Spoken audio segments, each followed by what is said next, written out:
amigas y amigos de Fisiosolcan, ¿cómo les va? Les habla el doctor Elber Solís y créanme que para mí es todo un gusto saludarlos el día de hoy en un día un poco nublado, un poquito frío, pero bueno, gracias a Dios con la bendición de la vida, la bendición de la salud, el trabajo, el amor, la familia, y para mí eso lo hace un excelente día. Yo no sé para todos ustedes. Hoy nos encontramos, chicos, desde uno de los lagos del Parque de la Paz. Es un parque bastante grande, bastante bonito y se encuentra en San José, Costa Rica, para todos aquellos que tengan gusto de visitarlo. Chicos, chicas, el tema que viene a continuación es el tema de parálisis facial. Este es un tema bastante bonito para efecto profesional, pero es bastante doloroso para aquellas personas que lo padecen debido a que empiezan a tener problemas de autoestima, muchos problemas de depresión, y lo cual siempre sería conveniente también trabajarlo simultáneamente con la parte de psicología. Espero de verdad que les guste el videito, está bastante completo, tiene una explicación un poquito más específica del problema como tal, y bueno, pues espero que pueda aclarar todas las dudas que ustedes puedan tener. Este fue un videito que se realizó a través de la plataforma de Facebook Live en diciembre del 2020. Entonces ahí pueden ver que está un poquito ambientado dentro de lo que es la nota de la Navidad y todo lo demás. Chicos, de verdad, gracias por el apoyo. Una vez más, los invito por favor a suscribirse, a activar la campanita de notificaciones para que sepan cuando subimos videitos nuevos. Todos los sábados estamos subiendo videitos nuevos y espero que les guste porque los hacemos con todo el amor del mundo y todo el cariño para todos ustedes. Chicos, chicas, se despide el doctor Elber Solís. Muchísimas gracias, bendiciones, cuídense montones. Un gusto saludarlos, bienvenidos, muchísimas gracias por acompañarnos un día más en estos videitos que hacemos con todo el placer y con todo el gusto para todos ustedes. ¿Qué es la parálisis facial? Como su nombre lo dice, es una parálisis en el rostro, pero solamente en un hemisferio del mismo, ¿correcto?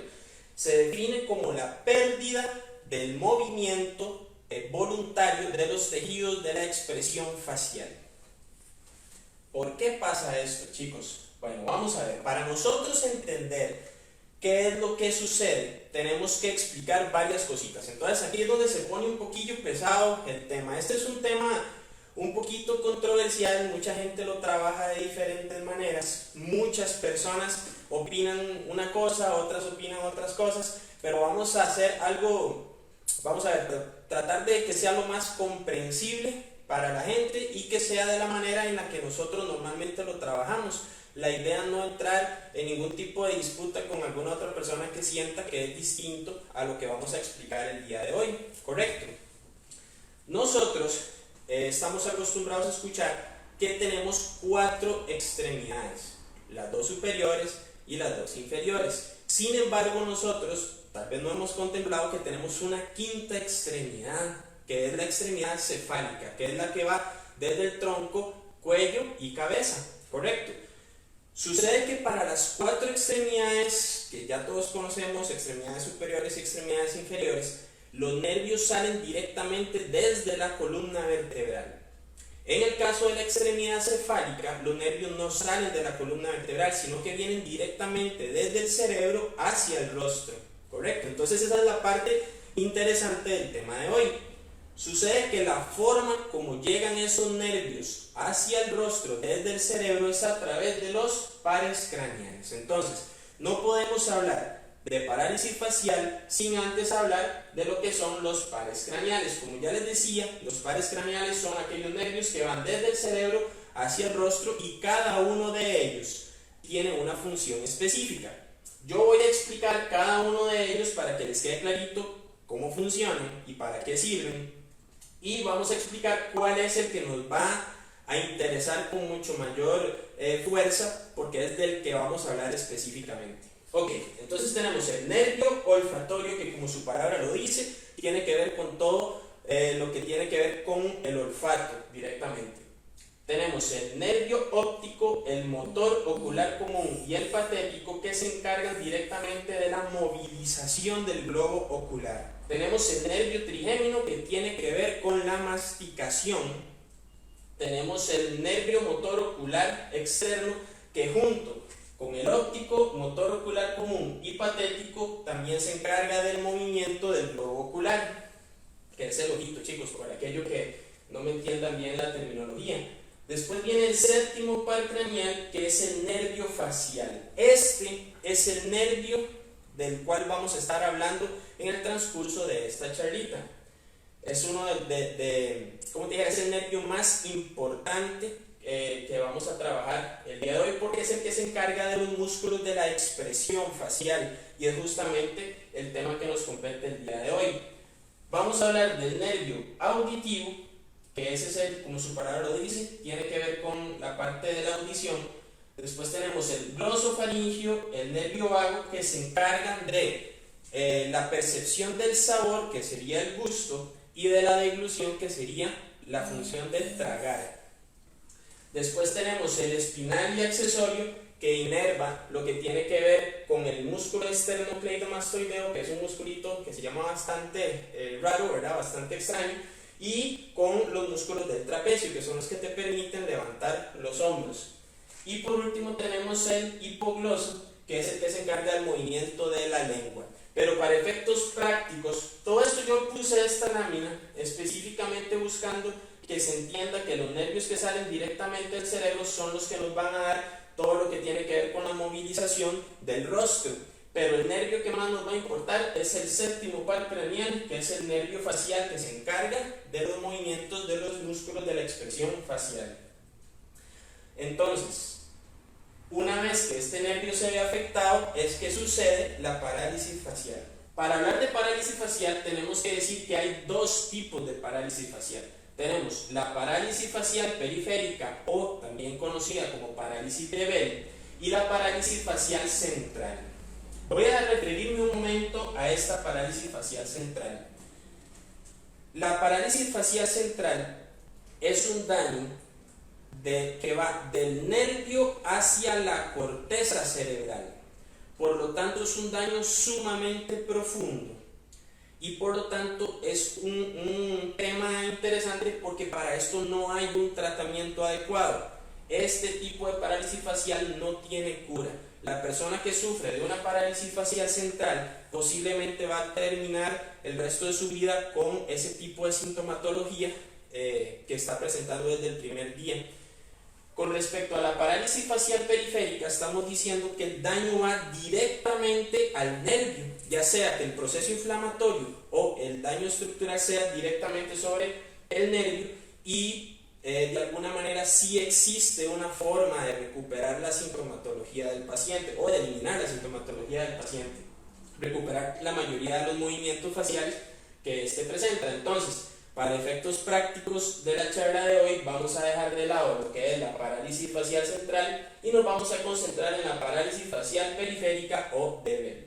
¿Qué signos y síntomas generales voy a presentar cuando yo tengo una parálisis facial de Bell? ¿Cómo sé yo que yo tengo una parálisis facial de Bell? Ok, primero que nada voy a presentar una pérdida del movimiento voluntario de los tejidos de un hemisferio de la carita. Puede ser el hemisferio derecho o puede ser el hemisferio izquierdo, no hay ningún problema, puede ser en cualquiera de los dos. Sin embargo, la idea es que usted pierda el movimiento voluntario de uno de los dos hemisferios del rostro. Al nosotros tener una pérdida de movimiento voluntario, también vamos a tener una pérdida de las expresiones faciales. ¿Por qué? Porque no es lo mismo que usted trate de hacer una expresión facial con solo un hemisferio de su rostro. El dolor facial es algo que nos va a acompañar durante todo el proceso de recuperación, y puede ser solamente en el hemisferio afectado, o también puede involucrar al hemisferio sano. Dolor de oído, ese dolor de oído se va a manifestar única y exclusivamente en la zona del lado afectado. El dolor de cabeza puede ser un dolor de cabeza generalizado, a veces puede ser solo en la parte frontal, a veces puede ser en la parte occipital, y eventualmente, en la mayoría de los casos, es sobre el hemisferio que está viéndose afectado. En algunos casos, esto no es en todos los casos, podemos tener una disminución del gusto, pero como ya se los estuve explicando con los pares craneales, el gusto no está inervado por el séptimo par craneal, que es el nervio facial, y puede haber también una disminución en la salivación. Algo muy importante es que tuve que dividir la sintomatología en síntomas generales y en los síntomas que pueden suceder directamente sobre el globo ocular, sobre los ojos. Sin duda alguna, este es uno de los síntomas más más incómodos y más complicados para el paciente, porque es justamente lo que las personas ven directamente de frente. Así, de esta manera es que uno se da cuenta que una persona tiene o no una parálisis facial. Cuando uno ve a una persona de frente, lo ves y ves que hay algo extraño en el rostro. Entonces, por eso esta sintomatología tiene mucha importancia. Vamos a tener un problemita que se llama loboftalmo. Sucede que el loboftalmo es cuando el párpado superior tiende a caer, correcto, como que tiende a cerrarse el ojo. Él se queda sin fuerza para mantenerse abierto y empieza a cerrarse. Eso es lo que se llama loboftalmo. Posterior a eso tenemos otro que se llama ectropión. El ectropión es cuando el párpado inferior más bien desciende, correcto, cuando se baja el párpado inferior. Nosotros, dentro de una parálisis facial de Bell, podemos tener o solo loboftalmo, o solo ectropión, o ambos en un determinado caso. El lagrimeo va a ser excesivo y les voy a explicar por qué. Esta parte es muy interesante. En caso de que nosotros tengamos un caso de ectropión, que es cuando el párpado inferior desciende, nosotros aquí tenemos un pequeño canal que es un conducto lagrimal que va del ojo hacia la nariz, que es por donde se desechan las lágrimas. Entonces, cuando tenemos un ectropión, que es que se cae el párpado inferior, nosotros vamos a tener el problema de que ese conducto no va a drenar de alguna manera las lágrimas del ojo. Entonces el ojo empieza a llenarse de lágrimas y empieza a desecharse por un costado, no se va por el foramen donde debería estarse yendo. Entonces vamos a tener un lagrimeo excesivo y por ende mucha irritación del ojo. Y obviamente vamos a tener la resequedad del ojo por el simple hecho de que las lágrimas no lo pueden lubricar porque no se desecha de una manera adecuada, sino que se va todo el líquido por un costado del ojo, generando una resequedad debido a que tampoco el ojo puede parpadear adecuadamente. ¿Qué tipo de causas son las que nos pueden ocasionar una parálisis facial? Bueno, hay un montón de causas realmente. Dentro de las más importantes está un virus. Ese virus se llama herpes zóster. Con esto tenemos un tema importante porque el herpes zóster por sí solo ya es un tema muy grande. Entonces yo voy a referirme progresivamente con algo muy pequeñito a lo que tiene que ver con el herpes zóster como tal. Entonces, ¿qué tenemos acá? Este virus va a llegar directamente al nervio. El herpes zóster es el virus que genera la varicela. Entonces es una pequeña reactivación de este virus que va a atacar al nervio facial, séptimo par craneal, y va a generar sintomatología de parálisis sobre el tejido del rostro, los músculos del rostro. Entonces, si nosotros no atacamos a tiempo ese virus del herpes zóster, vamos a caer en un problema bastante grande porque él va a ir destruyendo cada vez más al nervio. Al ir destruyendo cada vez más al nervio, las secuelas posteriores a la recuperación pueden ser mayores. Entre más rápido ataquemos el virus, vamos a recuperar el nervio más aceleradamente y por ende la destrucción va a ser menor y obviamente la recuperación va a ser mejor en el paciente. Dejando de lado lo que es esa parte que es tan crítica, que es viral, hay otras causas que son un poco más simples, que son muchísimo más fáciles de recuperar. Por ejemplo, cuando una persona está muy estresada, con muchos problemas encima o pensando en cosas que no tienen que pensar y demás, puede ser un causante bastante simple de una parálisis facial. Un cambio brusco de temperatura. Pónganle el carajo o la chavala que llegan corriendo de hacer ejercicio, entran a la casa y de una vez abren la refrigeradora para buscar el hidratante o la botella de agua. Ese cambio brusco de temperatura puede generar una irritación del nervio facial y por ende tener sintomatologías de la parálisis facial. Yéndonos un poquitito más a cosas un poco más severas, un traumatismo craneal. Un ejemplo, te caes de la bicicleta, te golpeas la cabeza, te tropezaste, te golpeas la cabeza, algo que cayó del cielo y demás o del techo, te golpea la cabeza. Ese proceso inflamatorio cerebral puede ocasionar una parálisis facial. Un accidente vascular cerebral, que es lo que todo el mundo conoce como un derrame cerebral, también puede ocasionar procesos inflamatorios a nivel del nervio facial y por ende vamos a tener sintomatología de parálisis facial. Y, chicos, con esto que voy a decir, los tumores cerebrales también pueden generar pequeñas compresiones sobre el nervio facial y por ende tener parálisis facial. Con esto no estoy diciendo que si te da una parálisis facial es porque tenemos un tumor cerebral. Es la segunda vez que lo estoy mencionando en una de estas charlas, porque ya me ha pasado con pacientes. La vez pasada lo mencioné en el problema del nervio ciático y llegó una señora asustadísima diciendo, o sea, justo lo mencioné la vez pasada y aún así llegó una paciente diciéndome que si era que tenía un tumor en la zona baja de la espalda. Chiquillos, no es que tenemos un tumor, es que es una de las causas. Sin embargo, es una causa muy baja, es muy poco común. Tratamientos. Indiscutiblemente, lo más importante es identificar si la enfermedad se está presentando por un problema viral o si se está presentando por alguna de las otras razones que acabamos de mencionar. Entonces nosotros vamos a hacer una división entre lo que es viral y lo no viral. En caso de que sea viral por este virus del herpes zóster que ya les comenté, nosotros necesitamos atacarlo lo más rápido posible. ¿Cómo? Con medicamentos similares o con este mismo, que es el aciclovir, que es el más comúnmente utilizado aquí en Costa Rica para combatir el herpes zóster. Lo necesitamos atacar de la manera más pronta posible. Entre más rápido podamos atacar el virus, menos secuelas vamos a tener porque va a haber menos destrucción del nervio. ¿Correcto? Entonces, aciclovir durante 7 días, aciclovir durante 7 días para evitar que de alguna manera haya mayor destrucción nerviosa. Y esto tenemos que hacerlo casi que apareciendo los síntomas, chicos. No tenemos que esperar mucho, o sea, apenas nosotros vemos una pequeña sintomatología, tenemos que ir al doctor para que nos receten este tipo de medicamentos que son antivirales para que no haya mayor destrucción de este nervio que tanto puede afectarnos. A nivel de fisioterapia, nosotros trabajamos con un montón de cosas, realmente, dentro de las cuales tenemos lo que es la electroterapia. Nosotros utilizamos un lapicito muy parecido a esto. Aplicamos pequeños lapsos de corriente entre 10 y 15 segundos en cada uno de los puntos que nosotros denominamos como puntos motores para no perder el tono muscular. O sea, nosotros generamos las contracciones musculares para estimular el tejido, que la persona sienta que ese tejido está ahí y que pueda empezar a movilizar adecuadamente sus tejidos, porque no los pueden movilizar solitos. Mucho de esto sucede porque no sienten el tejido, entonces por ende no pueden moverlo.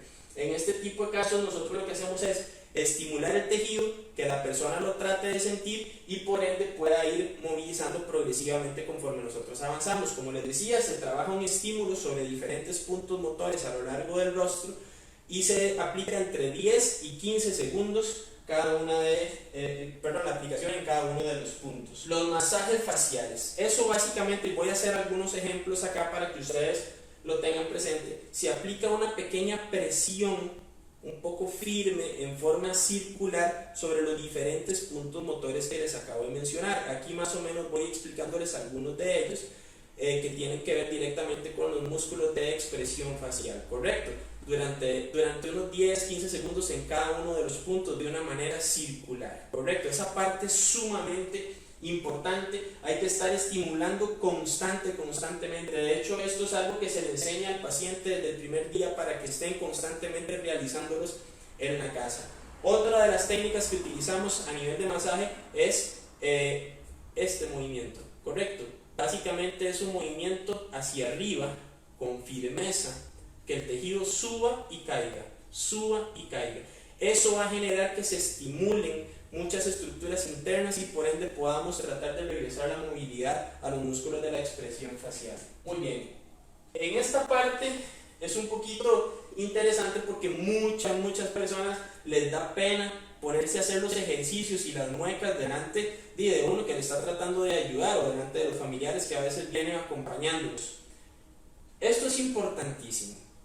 La repetitividad de cada uno de los movimientos que se le mandan a la persona para que esté constantemente realizándolos en la casa es de vital importancia. De esto depende que la persona se recupere adecuadamente o no. En otras palabras, entre más tiempo pase realizando la movilidad de los tejidos, menos secuelas van a quedar en el rostro del paciente. Entonces esa parte es importantísima. ¿Qué tipo de ejercicios faciales? Yo sé que todo el mundo está diciendo, ¿qué tipo de ejercicios? Haga muecas, doctor. Sí, claro que sí, con mucho gusto. Ya nos vamos a poner a hacer un poquillo de muecas.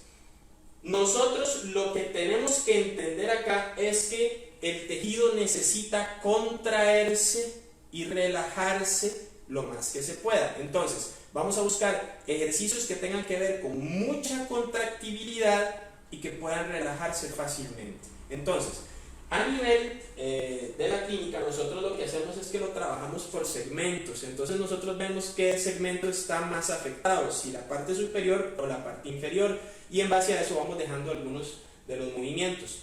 Entonces vean qué interesante, cuando nosotros estamos hablando de la parte superior, del hemisferio superior, vamos a hacer dos tipos de movimientos.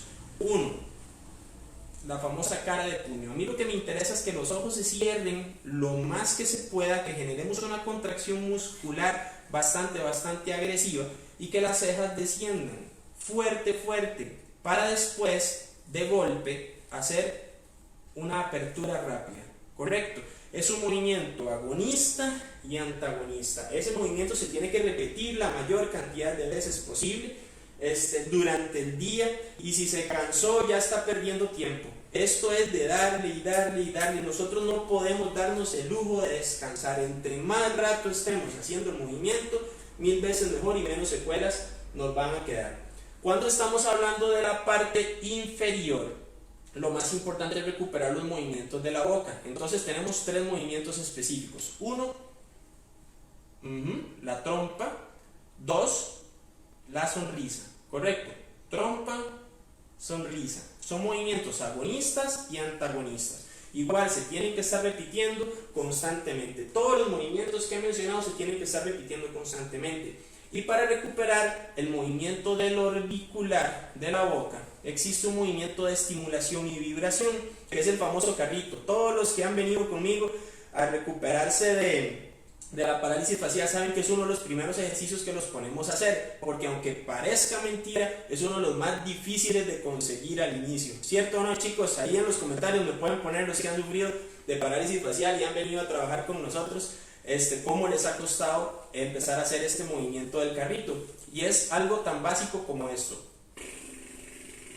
Correcto. Esa pequeña vibración va a generar el estímulo del orbicular de la boca, y eso va a ayudarnos a recuperar todo lo que tiene que ver con los movimientos de la boquita como tal. Un tratamiento alternativo, que es algo que nosotros mandamos a hacer en casa, es el uso de sabores fuertes. Por ejemplo, cosas ácidas, cosas saladas o cosas dulces.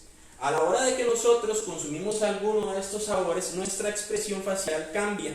Si es porque es muy dulce, una expresión de gusto, puede ser que levante una ceja que no se estaba levantando de una manera súbita. Algo muy salado, que es un sabor, un toque tal vez desagradable, haces algún tipo de expresión, o algo que ya sea amargo o muy ácido, que uno cierra los ojos y demás. Esos pequeños estímulos pueden generar movilizaciones por reflejo en el paciente, que definitivamente no puede movilizar parte de su rostro, y puede ser bastante beneficioso para efectos de el tratamiento de la parálisis facial. Vamos a ver. El paciente con parálisis facial se recupera en un 98% de la movilidad de su rostro. Un 98% es mucho, chicos, es mucho.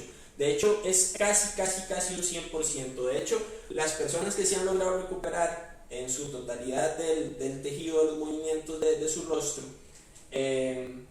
no se nota que falta un 2% todavía. O sea, es tan mínimo el déficit que no hay mayor problema.